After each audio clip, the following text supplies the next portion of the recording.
Sabi nga is pag organize ang gamit mo, siguradong organize din ang buhay mo. Good day and happiness life mga ka-life change. So for today's video, ipapakita ko na sa inyo ang aking pag-arrange ng ating closet. So ngayon, nandito tayo sa side ng room. Kung makikita nyo, ito pa rin ang ating backdrop for the month of February. Tapos, ipapakita ko sa inyo ang ating walk-in closet. Whoo! Yaman! Ka-life change, paano mag-ayos ng closet si ka-life change OFW journey ninyo? So, dahil OFW tayo, nag-iisa tayo sa ating bahay, nag-iisa tayo sa ating kwarto, wala naman tayong katulong. Siyempre, sarili na rin natin ang katulong natin. So, eto guys, yung aking closet area. Ayan. So, kung makikita nyo, eto siya. Eto yung box. Eto yung traveling bag. Tapos, ayan yung isa pang box natin. At ito yung ating natag na walk-in closet. So, ano ang laman? So, ipapakita ko sa inyo guys right now. Okay? So, let's start muna dito sa box. Okay? Nabili ko to sa Carrefour. So, nag-sale siya. 55 real. So, maganda naman yung quality. So, naging upuan pa siya sa aking kwarto. Kaya ako siya gustong binili kasi pwede siya maging upuan pag may bisita. Then, bubuksan mo lang siya. So, narito ang ating mga bit of collections. Ayan. Kung makikita nyo, nandito yung ating mga bags. Ayan. So, may mga bags tayo dito. Iba-iba. Ayan. May mga bags tayo na ginagamit nating panlakad, pang market, or pang pagmalakasan, lumalabas. So, yan yung mga bag natin. Pero ang pinaka-favorite kong bag na ginagamit ko guys, meron tayong sports bag also. Pero ang pinaka-favorite ko talagang bag na ginagamit is itong brown na to. Ayan. Kasi gusto ko to, madami ako na ilalagay sa bag na to. Saka maganda yung texture niya, leather. Leather bag siya. Nabili ko to sale. Oo, unisex, pwedeng panlalaki, pwede siyang pambabae because of the design and color. So, yan siya. So, meron tayong ganyan. Tapos, usually naman pag nasa labas ako, yung tipong ginagamit ko lang talagang bag ito. Yan. Ito lang yung ginagamit ko pag lumalabas kasi kasya naman dito yung wallet natin. Tapos, dalawang cellphone. Yung mga lalagyan ng susi nandito. So, yan lang yung ginagamit kong bag usually pag na regular yung pang araw-araw na bag ito yan. Dito din yung mga ano natin. Yung example, yung isang extra belt na belt natin. Formal belt. Tapos, may mga shoes collection. Ito yung sponsor. Bigay ni Kuya. Yung Nike. Okay. Yung birthday. Tapos, ito pa, yan, oh. Nandiyan yung mga shoes collection. Hindi siya masyadong tawag ito, guys. Hindi naman ako masyadong branded. Pero ang gusto ko lang quality. So, may mga iba't iba tayo. May mga color tayo para at least tayo para iba-iba siya ng kulay. Meron din tayong sandals. Ito, regalo to ng Christmas party. Ayan, itong shoes na to, regalo to ng Christmas party. So, ginagamit ko siya pang exercise, saka pang walk-walk sa. Meron din tayong white na formal. Meron din tayong pang formal na black also. Meron pa tayong white sa loob. So, ilan lang yan. Hindi siya madami. Pero ginagawa ko lang siyang collection. Siyempre, kailangan iingatan mo rin yung mga gamit mo. Kasi binibili rin niya kahit papaano at may halaga. Dito makakabili pa tayo pag sale. Pero pag nasa Pilipinas, hindi na natin mabitawan yung pera. So, ito guys, kaya yan yung gusto ko kasi binili ko to kasi pwede rin ito pauwi sa Pilipinas pag ibabagahe. And then, lalagyan mo lang siya ng isang unan. So, yung unan na yun, napulot ko lang din dati. So, yan. Then, next natin yung sinag-sale siya. Kung nakikita nyo, maganda siya, di ba? So, nag-sale to, dating 120. So, yan, no? Sale siya, dating 120. Tapos, nag-sale siya ng 99. Tapos, nung binalikan ko, sale na lang siya ng 69. So, ito yung 69 real na bag. Traveling bag ko, yan o, 69. Dati guys, nanghiram lang ako ng traveling bag sa kaibigan ko pag umuwi ng Pilipinas para medyo maganda. Tapos binabalik ko pagkatapos. Ngayon hindi na. So, meron na tayong sarili kasi nag-sale nga siya. At take note, dalawa yan guys. Yung isa, eto. Yan, ito yung kapartner niya, anak niya. So, pakita ko sa inyo guys, ha. Yan. So, ito yung anak niya.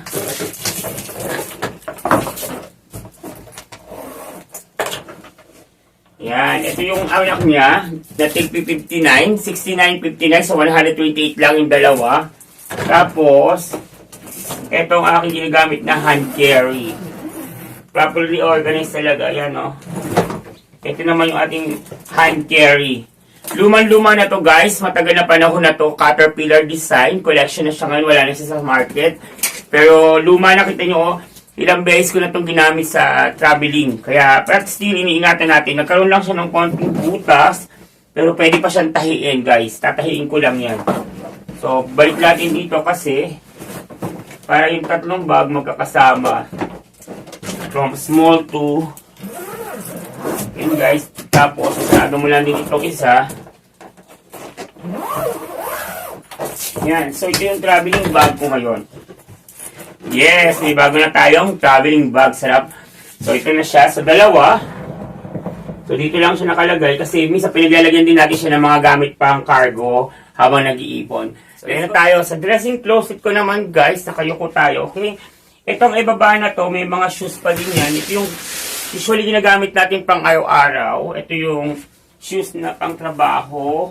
Ito yung shoes na pang lakad lang. Tapos yung isa, pang araw-araw yung tipong biglaan ba. So at least kahit pa paano may nakalagay tayo yan. Nasa laba, yun sa kabila, pag may mga Thursday, Friday event yan, ginagamit ko yun. So ito, yan. Tapos itong ibabang box na to, yan. So nandito yung lalagyan natin ng laptop at yung lunch box natin. Itong box namang isa na to guys, ang laman ito, yung mga lumang damit na, tapos mga medyas, ito, mga medyas, mga brief, mga boxer short. Yan, dito nakalagay. Saka ibang lumang damit dito na. Okay? Then, let's go sa ating itaas. So, ito na guys. So, kung makikita nyo, naka-cover lang to ng white cloth na tuwalya. So, ito yung ginagamit ko kasi syempre, nasa loob ako ng kwarto. Hindi na ako bumili ng cabinet kasi minimalistic ang space ng room. Wala naman tayong masyadong space. Kagaya nga na sinabi ko sa inyo. Maliit lang yung room natin. So, ganyan na lang muna temporary yung ginawa ko pang pansamantagalan. So, ayan siya. Ito, nandito muna ang ating pasalamin. So, nandito na siya. Tapos, meron tayong mga personal materials. Example, yung pang facial, pang hair, pang suklay. Meron pang deodorant, mga shampoo. Meron tayong sabon, Colgate, mga toothbrush, lotions, yung mga personal kit natin. So, ayun din siya. Kung makikita nyo, ito yung personal kit natin, guys. Oh. Yan. So, di ba, ayan na siya. Para pag nagdamit ako, kita-kita ko na rin yung itsura ko, kahit pa paano. Yan. So, let's go. Buksan na natin ang aking, walking closet. Whoo! Yaman! So, tatanggalin lang natin itong white. Diyan. Ayan na. Ang ating mga simpleng kasuotan lang pag sa ating pamumuhay. So, meron tayo dito actually guys, sunod-sunod to from jogging pants to pants, sando, t-shirt, polo shirt, polo na formal, tapos meron tayong mga long sleeve and mga suits. Okay? So, ito yung suits, unahin natin. Ito yung suits na black. Kasi pag may mga official meeting tayo, ayan, so, meron tayong suit na black. Okay? Naka-plastic pa talaga siya kasi iniingatan natin kasi yung mga medyo, sabi nga natin, may halaga rin naman kahit pa paano kaya dapat ingatan. Saka ito yung tipong pangmatagalan itong ginagamit eh. Mga blazer lang yan. Ipapatong mo lang sa iyo mga long sleeve. So, meron din tayong kulay blue. Ito guys. Ito yung ginagamit ko na blue. Favorite ko to because of my wedding theme is blue. Ito ginagamit ko. Maganda yung pagka-blue niya guys na blazer. So, I'm hoping magkaroon pa ako ng silver and gray and brown. Yan yung pinapatahi ko right now. Papatahi pa natin yung silver, yung gray and brown kasi medyo classy and formal din yung dalawang kulay na yan. So, naka-plastic siya. Yung binili natin, so iniingatan lang natin siya, okay? Para di masyadong dumihan also. Pagbilo ba, yan. So, nandiyan yung mga long sleeve natin. Konti lang yung damit ko, guys, kasi ayoko magbili na madami kasi mahirap mag-travel. Pagka, example, minsan pupunta kayo ng ibang location, ibang site, so dun titira sa malalayong lugar na. So, yes, I was in office, pero sabi nga natin, pag kailangan ng senior citizen dun sa site, tayo mga unang pinapadala, yung mga pioneer. So, ayan, meron tayong mga ilang long sleeve from different colors. Ayan. long sleeve set. Meron tayong polo. Ayan yung mga polo natin. Tatatlo lang din yung polo ko. Baka naman may mag-sponsor. Ayan yung mga t-shirt, polo shirt, t-shirt, polo shirt. Naka-separating yan.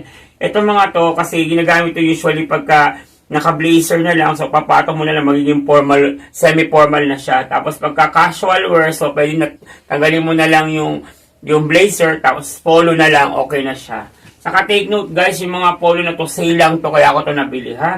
Kasi pag inaantay, dati original price niya mga 60, 50, pero pag nagsasale siya guys, may 35, may 25, meron ding mga mas mura pa doon, 15 real pa nga, meron pa nga eh. Then meron din tayong mga t-shirt, ayan, mga t-shirt collection natin kasi pag nasa bahay lang tayo, t-shirt, or pagka market outside, t-shirt lang tayo. Separate din ang ating mga church dress collection. So, ito yung ginagamit natin sa church, yung mga pa-uniform ng church. So, nakaseparate din siya. Kasi ito yung ginagamit natin pag umaatin naman tayo ng mga gawain. Tapos, ito yung mga pambahay, t-shirt, tapos mga sando natin, pansuson.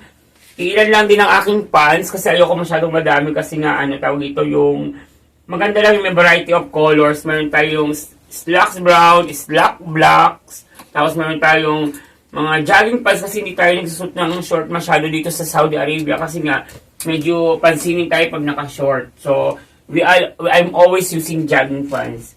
So, yan, may mga slacks na blacks, may gray, meron tayo mga pamaong, meron tayo mga, jogging pants, different collection. I really love jogging pants kasi una na protection na nito ating binti. Kasi, alam mo na, nagkaroon tayo ng mga tipong spotted na black na marka sa ating video. So, for the meantime, ito yung aking closet, guys. Oh, ayan. So, properly arranged from brief, short boxer sa baba, tapos mga shoes natin sa baba also, tapos yung ating mga pantaas dito sa area na to. So, yan lang. I hope na pag-organize ang gamit mo, siguradong organize din ang buhay mo. Pakita nyo na organize lahat sa inyo para naman talagang clear na maayos ang takbo ng iyong pamumuhay, di ba? So, I hope you like it. Thank you so much and God bless. Don't forget to click subscribe, click the notification bell. I-all mo na para updated ka sa mga upload natin mga video. And don't forget to comment, like, share na din kayo sa ating comment section. Okay? Thank you so much and follow nyo na lang ako sa FB Real Leonardo Pulintan Life Change OFW Journey. Bye-bye and see you for the next video.